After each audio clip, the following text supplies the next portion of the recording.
सुर में गाना सीखिए पाधानीसा ऐप के साथ AI powered personal music teacher from Saregama. आप बड़े दिल के लोग इस तरह से दिल खोल के मुझे लेते हैं और मुझे फिर याद दिलाते हैं कि मेरा कर्तव्य क्या है। जितनी मुझ में शक्ति है मैं करूँगा उस काम को। काम बहुत बड़े हैं और असल बात यह है कि कोई भी उसको कर नहीं सकता अकेले या दुकेले। वो काम ऐसे हैं जिसमें आप और आप सब लोग जो यहाँ बैठे हैं और भारत के जो बेशुमार लोग हैं, बेशुमार तो नहीं, शुमार हो गया उनका, लेकिन बहुत है, उन सबों को कुछ न कुछ वो बोझा उठाना है, तभी वो काम हो सकता है। ये कोई ऊपर से हुक्म देने का या सलाह देने का या सभा में बोल देने का तो है नहीं।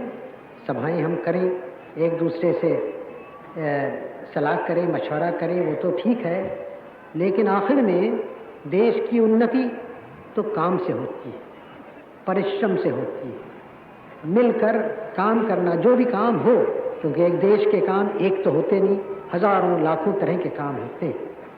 सब में बड़ा काम हमारे देश का जैसा है वो ज़मीन पर है, हमारे किसानों का है, जो कि एक जड़ है, नींव है, बुनियाद है और कामों की। उस काम को अच्छा करना और नए नए ढंग से करना जिससे देश की उन्नति हो, देश का धन दौलत बढ़े, आपका बढ़े, तो पहली बात है। लेकिन उस पहली बात और आवश्यक बात तो है, लेकिन उसी के साथ दूसरी बात उतनी आवश्यक है कि हम अपने देश में उद्योग धंधे बढ़ाएं। 1 2 3 4 नहीं, हजारों लाखों समझिए, हर शहर में, और शहर में खाली नहीं, हम चाहते हैं कि देहात में भी उद्योग, छोटे मोटे उद्योग धंधे, छोटे और बड़े बढ़ें।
अभी इस कृष्णा नदी के उस पार मैं था और वहाँ एक शुभ काम किया, शिलान्यास किया।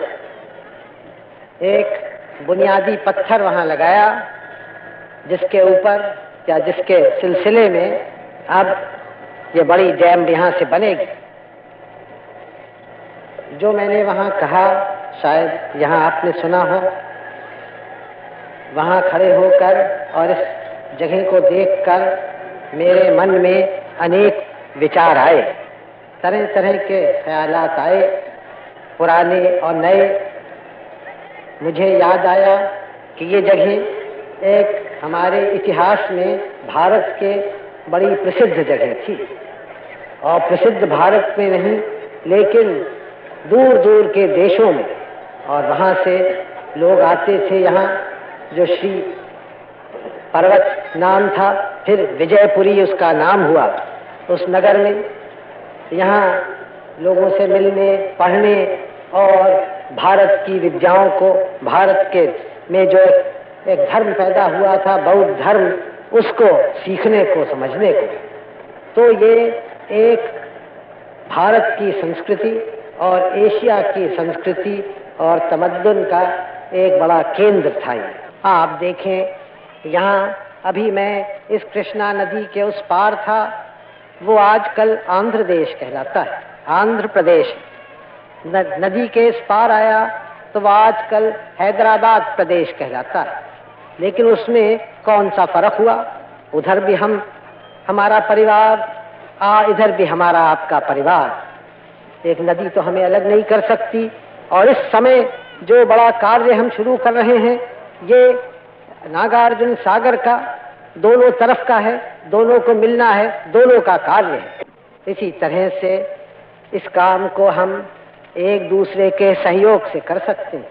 अलग अलग करें तो काम ठीक नहीं हो। इसी तरह से भारत भर में जो बड़े बड़े कार्य हो रहे हैं, वो सब एक दूसरे के सहयोग से हों, क्योंकि सारा भारत आपका है। आपका खाली ये जिला और हैदराबाद प्रदेश नहीं या आंध्र देश नहीं, आपका तो सारा भारत है, आपका और मेरा। हम अपने इस बड़ी जायदाद को, बड़ी विरासत को कम क्यों करें, थोड़ा क्यों करें? हिमालय से लेके कन्याकुमारी तक ये भारत आप सबों का है, और हिमालय से लेके कन्याकुमारी तक और सब दक्षिण और उत्तर सब मेरा है। और हम आपके हैं, आप हमारे हैं। हम एक बड़ा परिवार है इस देश में। थोड़ी देर के लिए हम अपने अलग अलग प्रदेशों को भूल जाएं। मैं उत्तर प्रदेश का रहने वाला, या आप इधर के दक्षिण में रहने वाले, और हम सोचें कि हम सब इस महान देश भारतवर्ष के रहने वाले हैं। दुनिया में हमारा आदर होता है तो इसलिए कि हम भारतीय हैं, इसलिए नहीं कि मैं उत्तर प्रदेश से आया और आप हैदराबाद या आंध्र से आए। भारत का नाम है, और जो भारत का नागरिक है उसका इसलिए आदर है कि भारत से वो आता है। हम और आप यहाँ जो आज जमा हैं, ये एक पवित्र स्थान है, पाक जगह, क्योंकि यहाँ हमारे बुजुर्गों ने हजारों बरस हुए बड़े बड़े विचार किए, बड़े बड़े कार्य किए, और उनके विचार दुनिया में फैले। यहाँ एक बड़ी विद्यापीठ थी, उसके आचार्य नागार्जुन अध्यक्ष थे। उनका नाम अब तक प्रसिद्ध है, और उनका नाम भारत में नहीं, चीन और जापान में और तिब्बत में, इन देशों में प्रसिद्ध है। शायद आप और हम तो भूल भी गए हों, लेकिन और देशों में अब तक उनका नाम मशहूर है, प्रसिद्ध है। इतने महापुरुष वो थे। तो हम एक पवित्र स्थान पर हैं, और यहाँ एक नगर था जिसका उस समय नाम विजयपुरी था। उस समय के जो बड़े राजा लोग थे उन्होंने बनाया था। तो नाम भी एक सुंदर नाम है, और जो काम हम आज कर रहे हैं वो भी एक विजय का काम है। जनता की विजय, जनता की भलाई, उनकी दुख दूर हो, तो इससे बड़ी विजय क्या हो सकती है। मैं आशा करता हूँ कि फिर से यहाँ एक नगर बसेगा इस बड़े सागर के आसपास, जो सागर बनने वाला है, और शायद उचित हो, मुनासिब हो अगर उस नगर का नाम भी आप विजयपुरी रखें। आज विजयपुरी मैंने आपसे कहा, किस बात के ऊपर विजय? पहले राजा महाराजा लोग एक दूसरे से लड़ाई लड़ते थे, अब भी बड़े बड़े देश एक दूसरे से लड़ाई लड़ा करते हैं, लेकिन आप जानते हैं कि हमारा ध्येय यह है कि हम कोई लड़ाई न लड़ें, शांति से चलें। लेकिन एक लड़ाई हम लड़ेंगे, किसी देश से नहीं, किसी कौम से नहीं, किसी पुरुष से नहीं, लेकिन एक महायुद्ध हम लड़ना चाहते हैं हमारे देश की दरिद्रता से और गरीबी से। तो ये जो यहाँ विजयपुरी हो, वो एक विजय की निशानी हो कि इस लड़ाई में जो देश की दरिद्रता से हम लड़ें, कि उसको दबाएं, उसको हराएं और उसको इस देश से निकाल दें।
प्यारे भाइयों और बहनों, मैं आज खास कर हमारे देहात के रहने वाले जो भाई हैं, बहनें हैं, उनसे बोल रहा हूँ। आज एक शुभ दिन है, हमारा गणतंत्र का दिन है। 15.5 बरस हुए हमारे देश में आज़ादी आई थी। 13 बरस हुए उस आज़ादी को हमने पक्का किया और गणतंत्र यहाँ शुरू किया।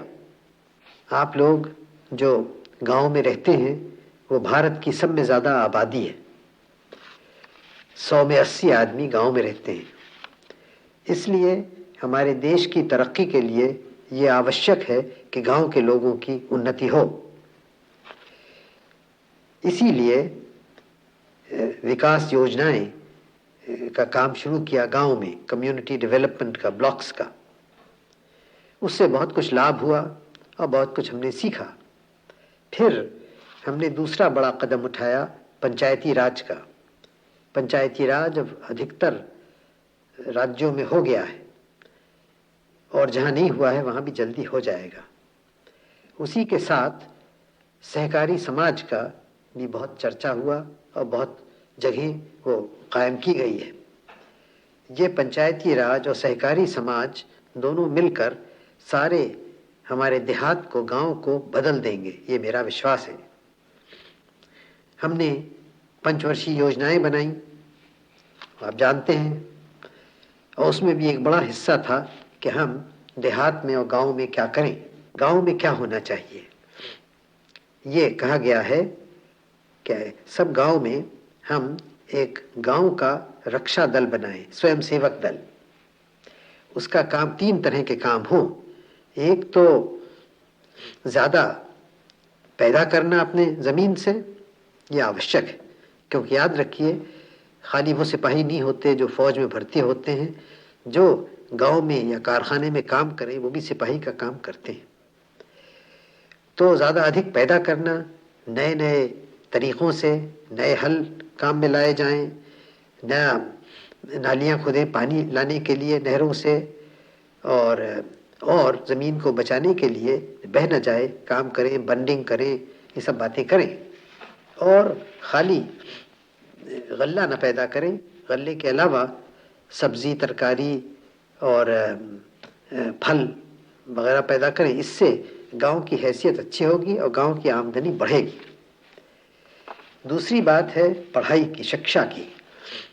हम चाहते हैं हमारे स्वयंसेवक दल शिक्षा में बहुत काम करें और सब लोगों को ठीक ठीक सूचना दे क्या क्या हो रहा है हमारी लड़ाई की में पहाड़ों पर या कहीं और क्या हमारा विकास योजनाएं चल रही हैं, ये सब खबरें जनता को दें और इसमें रेडियो का भी प्रयोग किया जाए।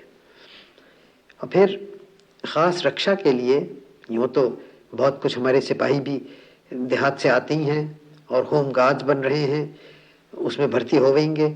इसके अलावा हमारे जो स्वयंसेवक हों वो रेलों को, सड़कों की, डाक और तार घरों की, तारों की रक्षा करें। एक और ख़ास बात मैं आपसे कहा चाहता हूँ, हम एक नए तरह का बैंक बनाया चाहते हैं। बैंक तो आप जानते हैं जहाँ रुपया रखा जाता है, हम एक बनाया चाहते हैं जहाँ हिसाब रखा जाए कितना कौन काम करता है। लेबर बैंक बनाया चाहते हैं, डिफेंस लेबर बैंक। और हमारी इच्छा यह है कि हर एक आदमी, हर एक तगड़ा आदमी 12 दिन साल में अपना काम उसको दे, बैंक में जमा कर दे। तो अगर आप सोचें 20 करोड़ आदमी इस तरह से काम करें तो साल भर में उनकी काम से 300 करोड़ का लाभ हो सकता है। ये सब पैसा गांव में रहेगा और आप ही के गांव की उससे तरक्की होगी। तो इससे तो बहुत बहुत अच्छी चीज़ है ये, और अगर सब लोग इस काम को करें तो बहुत जल्दी गांव की उन्नति होगी। आज आप एक प्रतिज्ञा ले रहे हैं, आज शुभ दिन है और प्रतिज्ञा है जो कुछ दिन हुए यहाँ लोकसभा में हम सबों ने ली थी। ये प्रतिज्ञा में ख़ास है कि हम देश की रक्षा करेंगे और अपना कर्तव्य जो कुछ है हम करेंगे। ये बहुत ज़रूरी है और इसको आप सोच समझ के अच्छी तरह से लीजिए और फिर इस पे अमल कीजिए, इस कर्तव्य को पूरा कीजिए। इसके करने से हम देश की रक्षा भी होगी हमारी और सारे गांव की उन्नति होगी। तो ये ख़ास काम आज आप कीजिए, प्रतिज्ञा लेके उसको पूरा कीजिए। और मुझे पूरा विश्वास है मुझे कि हमारी विजय होगी इन सब बातों में, देश की रक्षा में भी और दूसरा विकास का जो काम हमें देश भर में करना है उसमें भी। इसके माने ये है गांव की उन्नति होगी और गांव में जो सब करोड़ों आदमी रहते हैं उनकी होगी।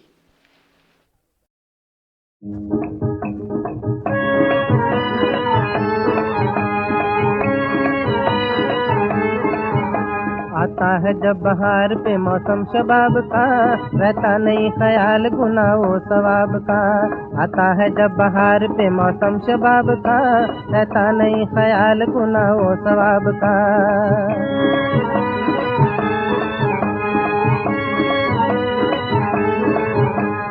पूछा किसी ने दश्त में मजनू से दिल का हाल, कहिए जनाब किस तरह करते हैं माहोताल। पूछा किसी ने दश्त में मजनू से दिल का हाल, कहिए जनाब किस तरह करते हैं माहोताल। दिल को लगा के क्या लिया जीना हुआ महाल, मजनू ने हंस के यूं कहा ऐ साहिब ख्याल। दिल को लगा के क्या लिया जीना हुआ महाल, मजनू ने हंस के यूं कहा ऐ साहिब ख्याल। आता है जब बहार पे मौसम शबाब का, रहता नहीं ख्याल गुनाह सवाब का।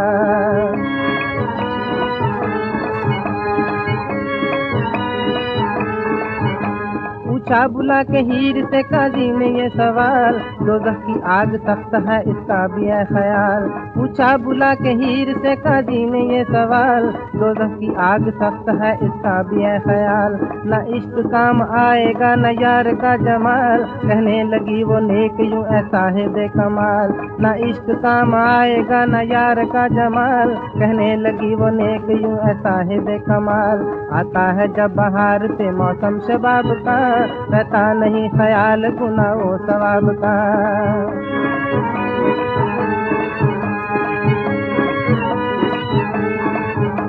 अलमस्त अंगड़ाइयाँ तूफान उठाती हैं, तिरछी निगाहें खून के दरिया बहाती हैं। अलमस्त अंगड़ाइयाँ तूफान उठाती हैं, तिरछी निगाहें खून के दरिया बहाती हैं। बागे जहाँ में हसरतों के गुल खिलाती हैं, और चांद सादे इश्क पर यूं गुनगुनाती हैं। बागे जहाँ में हसरतों के गुल खिलाती हैं, और चांद सादे इश्क पर यूं गुनगुनाती हैं। आता है जब बहार पे मौसम शबाब का, रहता नहीं ख्याल गुनाह सवाब का। आता है जब बहार पे मौसम शबाब का, रहता नहीं ख्याल गुनाह सवाब का।